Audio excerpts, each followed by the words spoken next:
बिस्मिल्लाहिर्रहमानिर्रहीम।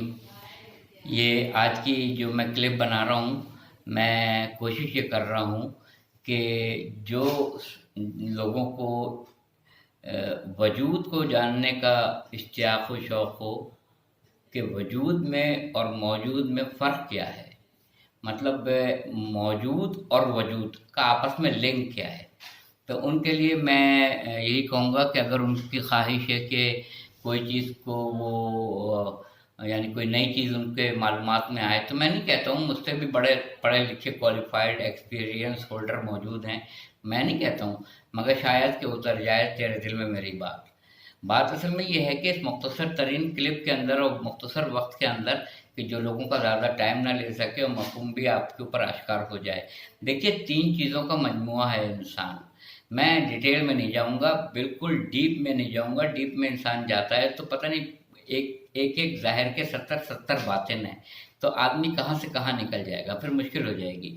मगर मैं ज़ाहिरी तौर पे बता दूं कि ये जिस्म है, ये नफ्स है, ये रूह है।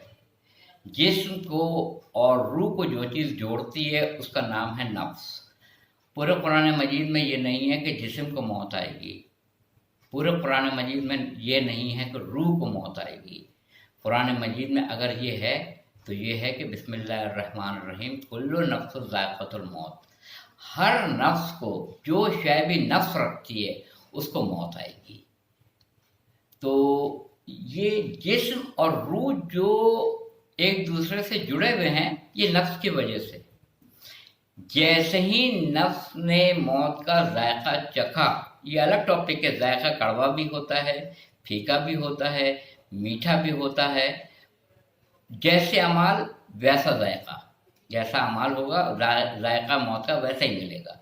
तो ये रूह को और जिस्म को जो चीज़ जोड़ती है वो नफ्स है। जैसे ही इतलाक हुआ कुल्लु नफ्स जायक़तुल मौत का, तो रूह चली जाएगी आलम बरज़ख में, जिसका तस्करा सूरह अल-मोमिनून 23वां सूरा आयत नंबर 100, उसमें बरज़ख की आयत मौजूद है।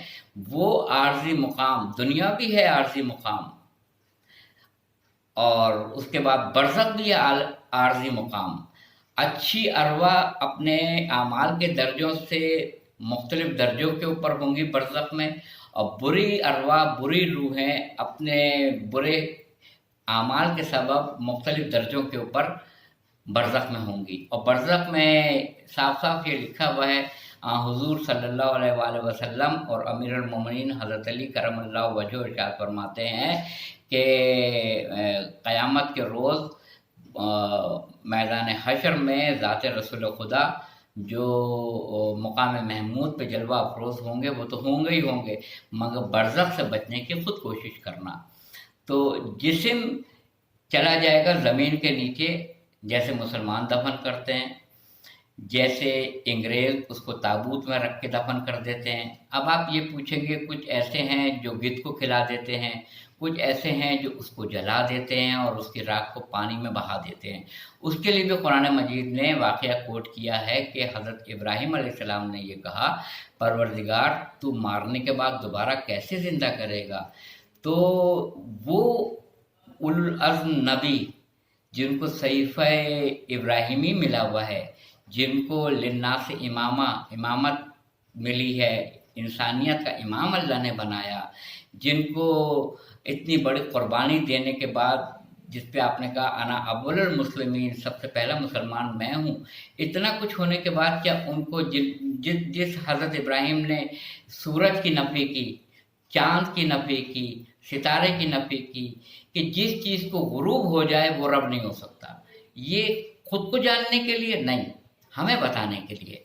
तो फिर ये कैसे, जब जिसको इतना यकीन हो, ईमान हो, तो वो फिर ये सवाल कैसे कर सकता है कि परवरदिगार तू मारने के बाद दोबारा कैसे ज़िंदा करेगा। इसका मतलब है कि ये पूछ रहे हैं आप परवरदिगार आलम से, जवाब उम्मत को सुनवा रहे हैं कि 4 परिंदे लिए जाएं, उनका कीमा बनाया जाए, पहाड़ की चोटियों पे उनको डाल दिया जाए और आके दूर से कहें कि अल्लाह के इज़्न से दोबारा ज़िंदा हो जाओ। कुरान मजीद में पूरा वाक़या दर्ज है। इसी तरह हज़रत इब्राहीम अलैहिस्सलाम ने उनको हुक्म दिया कि अल्लाह ताला के हुक्म से दोबारा ज़िंदा हों, तो वो सब जमा होकर आ गए हज़रत इब्राहीम अलैहिस्सलाम के कदमों के पास कि इब्राहीम, हम इसी तरह से मुंतशिर अज्जा को यकजा करेंगे, उसको लामौजूद करेंगे। कुरान मजीद आगे जाके कहता है कि मुझे ये बताओ कि लोग अपनी पहली खिलकत को भूल गए जब वो कुछ भी नहीं थे, और कहते हैं जब हम मट्टी हो जाएंगे, मरखप जाएंगे, सूरह यासीन के आखिरी हिस्से में, तो हमको कौन है जो दोबारा जिंदा करेगा? कह दो ए नबी सल्लल्लाहु अलैहि वसल्लम, आप कह दीजिए कि तुमको वही जिंदा करेगा जिसने तुमको पहली मर्तबा खल्क किया था, और वो खल्क करने के तमाम जरियों से, ज़राए से आगाह है, वो तुमको खल्क करेगा। वो परवरदिगार आलम है, वो जो अल मुसव्विर है। एक जैसी शक्ल सूरत, ट्विंस हुए, एक जैसी कद कामत बाप से लिया, डीएनए ने प्रूफ कर दिया उसको, डीएनए ने एक जैसी रंगत, एक जैसी शबाहत, एक जैसी शक्ल सूरत, मगर ये फिंगर प्रिंट्स जो होंगे ये दोनों बच्चों के मुख्तलिफ होंगे। आज तक कायनात में जो चले गए हैं, जो आएंगे, उनका फिंगर प्रिंट्स नहीं मिलता।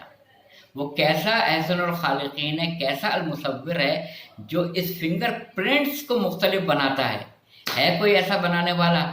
इंसान अपनी तस्वीर को 4 चीज़ों से बचाता है, हवा, आग, पानी, मट्टी, 4 चीज़ों से, और वो रहम मादर के अंदर 4 चीज़ों से इंसान की तख्लीक करता है, हवा, आग, पानी, मट्टी, जिससे हम तस्वीर बचाते हैं ख़राब ना हो, उससे वो तस्वीर बनाता है। वो कुरान मजीद में कहता है, ये बताओ कि तुम्हारा दोबारा ज़िंदा करना मुश्किल काम है या 7 आसमानों का? जब मैं 7 आसमान बना सकता हूँ एक के ऊपर एक साथ, तो तुम्हारा दोबारा से पैदा करना क्या मुश्किल बात है? तो मैं बात कर रहा था वजूद पे और मौजूद पे। तो जैसे ही नफ्स ने मौत का जायका लिया, रूह चली गई आलम बरज़ख में। सूरह अल-मोमिनून 23वां सूरा आयत नंबर 100, उसमें बरज़ख की आयत है, पढ़ लीजिएगा।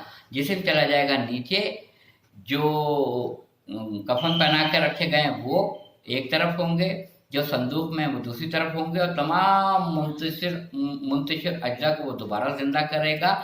और मैंने ये आयत अपनी आंखों से खुद पढ़ी है। ये तर्जुमा बिल्कुल गलत है। मैंने मालूमात हासिल की, मुझे आयत मिली, कहीं आयत नहीं है कि हमारी ख्वाबगाह से किसने उठा दिया। ख्वाबगाह का मतलब ये था कि हम तो सो रहे थे, इसका मतलब है फिशार कब्र कोई चीज़ ही नहीं हुई, हम तो सो रहे थे, ऐसी बात नहीं है। देखिए, कब्र, लहद, मरकद, ये सब वो मुकाम है जहाँ पे मुर्दा होगा। तो आयत के अंदर जो है वो मरकत का लफ्ज़ इस्तेमाल हुआ है, मरकत की आयत है। या हमारी मरकत गाह से किसने हमें उठा दिया? आराम गाह नहीं है, या हमारी मरकत गाह से किसने हमें उठा दिया? ये मैंने आयत पढ़ी थी कुरान में। तो हमारे पास जो मौत का जायका नफ्स को चखना है, मैं यहाँ आपके सामने बैठा हूँ और बिल्कुल फ्रीली होकर आपसे बात कर रहा हूँ। मैं इस वक्त आपके सामने मौजूद हूँ या वजूद आपके सामने है? वजूद बातिन में होता है, वजूद का नाम ही नफ्स है। मैं कहूँ मेरा हाथ, मेरी टाई, मेरी घड़ी, मेरी नाक, मेरी आंख, मेरा कान, मेरा चेहरा, ये मेरा जो बोल रहा है ये नफ्स है।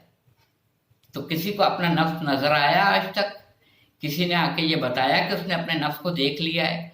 इसीलिए मौलाए कायनात अमीरुल मोमिनीन हज़रत अली करमल्लाहु वजह और रसूल खुदा सल्लल्लाहु अलैहि वसल्लम, हुजूर सल्लल्लाहु अलैहि वसल्लम और अमीरुल मोमिनीन हज़रत अली करमल्लाहु वजह इरशाद फरमाते हैं, मन अरफा नफ्सहु फ़क़द अरफा रब्बहु, जिसने अपने नफ्स को पहचाना उसने अपने रब को पहचाना।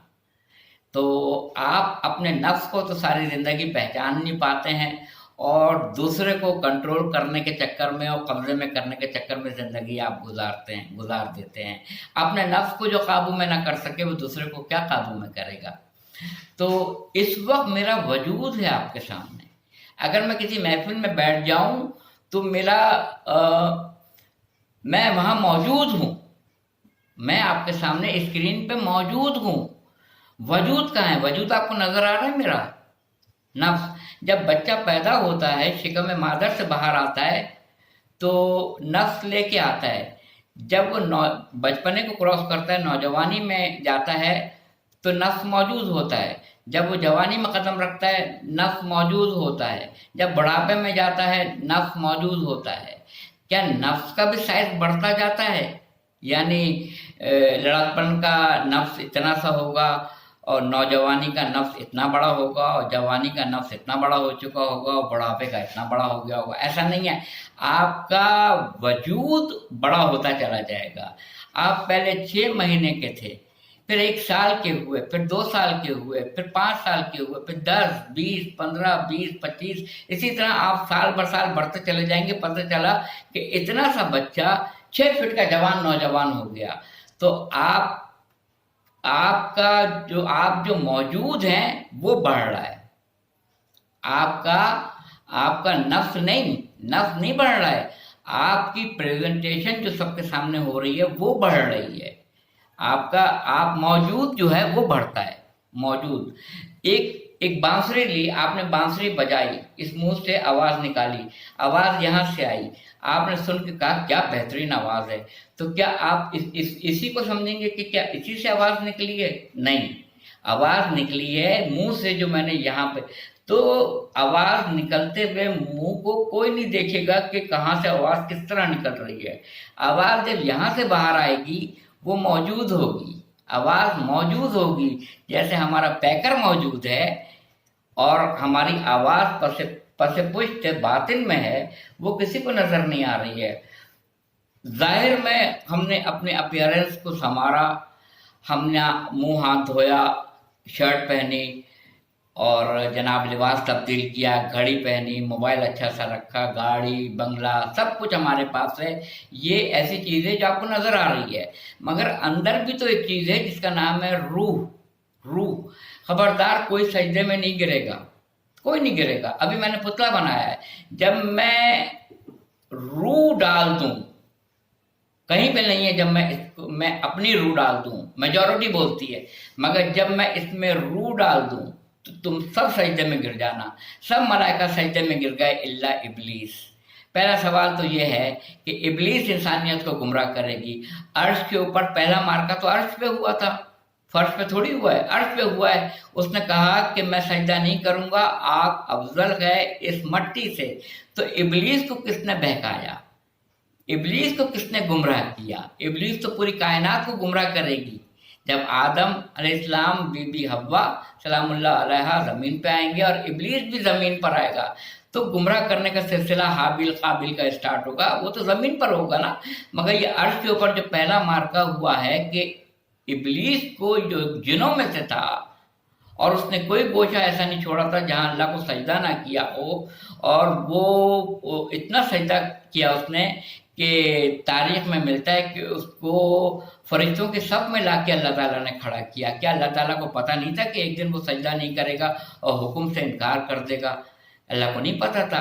तो अल्लाह भी ये देखना चाहता है कि जब तक मुनाफिक की मुनाफत खुल के नहीं आ जाती है, साथ चलते रहो। जैसे ही मुनाफत खुल के सामने आ जाए तो फिर रास्ता जुदा हो जाता है, फिर वो शैतान रजीम हो जाता है।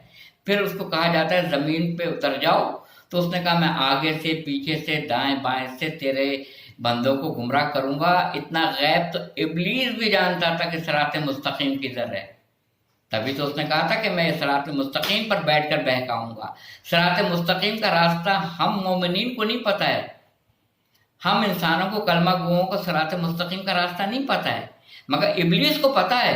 तभी तो उसने ये कहा कि मैं सिरात मुस्तकीम पे बैठ जाऊंगा, आगे से, पीछे से, दाएं से, बाएं से तेरे बंदों को गुमराह करूंगा। मगर वो इतना गैब जानता था, तेरे मुखलिस बंदों को गुमराह नहीं कर सकूंगा, तेरे मुखलिस बंदों को गुमराह नहीं कर सकूंगा। तो जो मुखलिस बंदे हैं ना, जिसको वो गुमराह नहीं कर सकेगा, कायनात की तख्लीक का मकसद वही बंदे हैं जिसकी वजह से ये कायनात बनाई गई है, जिनके सत्ते में बनाई गई है। परवरदिगार को वही बंदे चाहिए थे जो ईमान में रासिख हों, आमाल में रासिख हों, कौल में रासिख हों, उसको माने, उसकी अताअत करें, उसके कौल को भी माने और वो जो कहे उस पर अमल करके भी दिखाएं। परवरदिगार आलम ऐसे बंदों को चाहता था, मुखलिसीन को चाहता था। ऐसे नहीं कि हमने अल्लाह अकबर कह दिया اور باہر سے دوسری فوج کو بلایا کہ ہمارے شہر کی حفاظت کے لیے تم حفاظت کرو، ہم لوگ بڑے خطرے میں ہیں۔ اللہ اکبر کا مطلب یہ ہوتا ہے لا الہ، کوئی معبود نہیں ہے، لا الہ الا اللہ، سوائے اس ایک واحد و یکتا خدا کے، اللہ کے کوئی معبود نہیں ہے۔ سارے معبودوں کی نفی کرنے کے بعد اس ایک کو ماننے کا نام وحدانیت ہے۔ اور ہم یہاں اللہ اکبر کہنے کے بعد سے دوسرے ملکوں سے کمک مانگتے ہیں، مدد مانگتے ہیں، تو ہم نے کبھی اپنا نفس نہیں دیکھا۔ سوال جو ہوگا، نفس جو ہے وہ کٹہرے میں کھڑا ہو جائے گا، روح عالم برزخ میں سوال جواب دے گی۔ جس نے جو کیا ہے وہ وہاں پہ اس کو فیس کرے گا عالم برزخ میں، جب تک کہ حشر محشور نہیں ہو جاتا ہے۔ سورہ التکویر 30ویں پارے کا 81 نمبر کا سورہ ہے، 10 اوپر کی آیتیں پڑھ لیجئے، اس میں ایک آیت آپ کو ملے گی، جس دن تمام روحوں کو ان کی ہڈیوں میں ملا دیا جائے گا۔ تو یہ بھی پتہ چل گیا کہ روح کہاں ہوتی ہے، ہڈیوں میں ہوتی ہے، ہڈیوں میں روحوں کو ملا دیا جائے گا۔ تو ہم اس وقت موجود ہیں، موجود پہ سب توجہ کرتے ہیں، اچھا لباس، اچھی گاڑی، اچھا مکان، اچھا بنگلہ، اچھا پیسہ، اچھی چیز، ہر چیز اچھی، نعمتیں اچھی ہونی چاہیے۔ نعمتیں جو ہیں ان کا حساب ہوگا، رحمت کا حساب نہیں ہوگا۔ رسول خدا کیونکہ رحمت للعالمین ہیں، ان کے لیے رحمت ان کی بیٹی ام ابیہ خاتون جنت فاطمہ الزہرا سلام اللہ علیہا ہیں۔ جب ان سے کوئی پوچھے گا کہ آپ کے لیے کیا چیز رحمت ہے، تو آپ کہیں گے میرے لیے میری بیٹی فاطمہ رحمت ہے۔ تو یہ سمجھنے کی کوشش کیجئے، توجہ روح پہ دینا ہے، توجہ نفس کے اوپر دینا ہے۔ من عرف نفسہ فقد عرف ربہ۔ یہ ہم کسی کے ہاں چلے گئے، کسی کے ہاں بیٹھ گئے، وہ ہمارا وجود ہے، وہ ہمارا وجود ہے جو بظاہر نظر نہیں آ رہا ہے، مگر ہم وہاں موجود ہیں۔ ہم کہیں بھی چلے جائیں، ہم وہاں موجود ہیں، وجود نظر نہیں آتا، وجود دکھائی نہیں دیتا، ہم وہاں موجود ہیں۔ وجود نفس ہے، نفس پہ توجہ دینی ہے، نفس کو سنوارنا ہے، نفس کی اصلاح کرنی ہے، نفس کا تزکیہ نفس کرنا ہے۔ اور آخری کلام میں بتاؤں گا، ایک شخص آیا رسول خدا صلی اللہ علیہ وسلم کی خدمت میں کہ مجھے تزکیہ نفس کرانا ہے، تو آپ کا جملہ تاریخ میں ملتا ہے پانی پینا اور روٹی کھانا، بس۔ اور جب اس پہ کاربند ہو جاؤ تو میرے پاس آنا اور بتانا کہ تم نے اس پہ عمل کیا ہے نہیں کیا۔ تاریخ کہتی ہے بہت عرصے کے بعد وہ شخص آیا اور رسول خدا صلی اللہ علیہ وسلم کے پاس حاضر ہوا کہ اے اللہ کے رسول صلی اللہ علیہ وآلہ وسلم، میں نے آپ کے حکم کے اوپر بس روٹی کھاتا ہوں، پانی پیتا ہوں۔ اب آپ جواب دیکھیے کیا جواب ہے۔ آپ نے پوچھا کہ پانی ٹھنڈا پیتے ہو؟ اس نے کہا جی رسول اللہ صلی اللہ علیہ وسلم، پانی میں ٹھنڈا پیتا ہوں۔ اور روٹی تم گرم کھاتے ہو؟ اس نے کہا جی رسول اللہ، جی اللہ کے رسول، میں روٹی گرم کھاتا ہوں۔ تو کہا کہ پھر تم نے تزکیہ نفس کیا کیا؟ یعنی تزکیہ نفس، ٹھنڈا پانی اس میں بھی لذت ہے، گرم روٹی اس میں بھی لذت ہے۔ لوگوں کو میں نے کہتے سنا ہے کہ اتنی روٹیاں رکھی ہوتی ہیں تنور پہ، تو کہتے ہیں یہ والی نہیں چاہیے، گرم گرم نکال کے دو۔ گرم روٹی میں لذت ہے، ٹھنڈے پانی میں لذت ہے۔ ترک لذات کو، لذتوں کو ترک کرنے کا نام تزکیہ نفس ہے۔ وآخر دعوانا الحمدللہ رب العالمین۔